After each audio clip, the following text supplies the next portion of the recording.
L'Union des forces démocratiques de Guinée, UFDG, a décidé de garder le silence face au débat lié au dialogue politique et social en Guinée. La décision a été prise à l'unanimité lors d'une réunion extraordinaire tenue mercredi 9 juin 2021 à Conakry. Au cours de cette rencontre, il a été décidé à ce que le parti de Cellou Diallo s'abstienne de tout commentaire sur le sujet du dialogue politique et social tant que les cadres de l'UFDG et l'ANAD sont maintenus en prison. Les bâtiments abritant le siège et les bureaux du parti sont fermés et occupés par des forces de défense et de sécurité. Le président du parti, son épouse et certains de ses proches seront privés arbitrairement de leurs droits et liberté de voyager, a indiqué la déclaration du conseil politique de l'UFDG. La peine d'emprisonnement de l'activiste Oumar Silla alias Fonike Mengue, qui est passé à 3 ans ferme, fait réagir le leader Cellou Diallo. Choqué par cette énième condamnation, le président de l'UFDG a d'abord exprimé sa solidarité à l'activiste Fonike Mengue. Il a estimé que cette condamnation qu'il juge injuste et dictée par Alpha Condé n'affectera pas le moral de la détermination de cette figure du FNDC.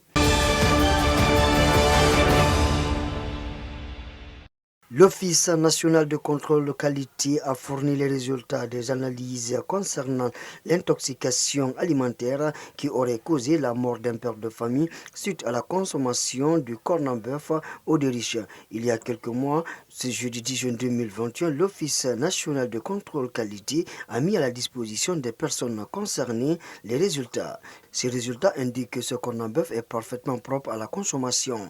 Les textes fournis par l'Office national de contrôle qualité et l'ANAC de Dakar, certifié ISO, donnent la même conclusion. Sans tarder, la famille Sangari réfute ces analyses faites à Dakar et dans les laboratoires guinéens en précisant que ce n'est pas le même produit qui a été envoyé pour analyse.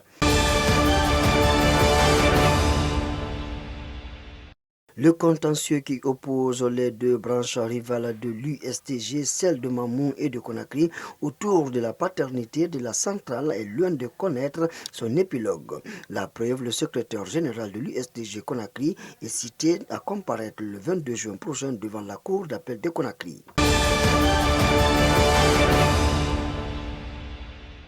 Ailleurs dans le monde, la cérémonie de prestation de serment du nouveau procureur de la Cour pénale internationale CPI ou la Cour, M. Karim Assad Ahmad Khan, se tiendra le mercredi 16 juin 2021 à 11 h dans la salle d'audience au siège de la CPI à La Haye, Pays-Bas. M. Khan, ressortissant du Royaume-Uni, de Grande-Bretagne et d'Irlande du Nord, a été élu comme procureur de la CPI le 12 février 2021 pour un mandat de 9 ans. Lors de la deuxième reprise de la 19e session de l'Assemblée des États, partie au statut de l'homme AEP à New York.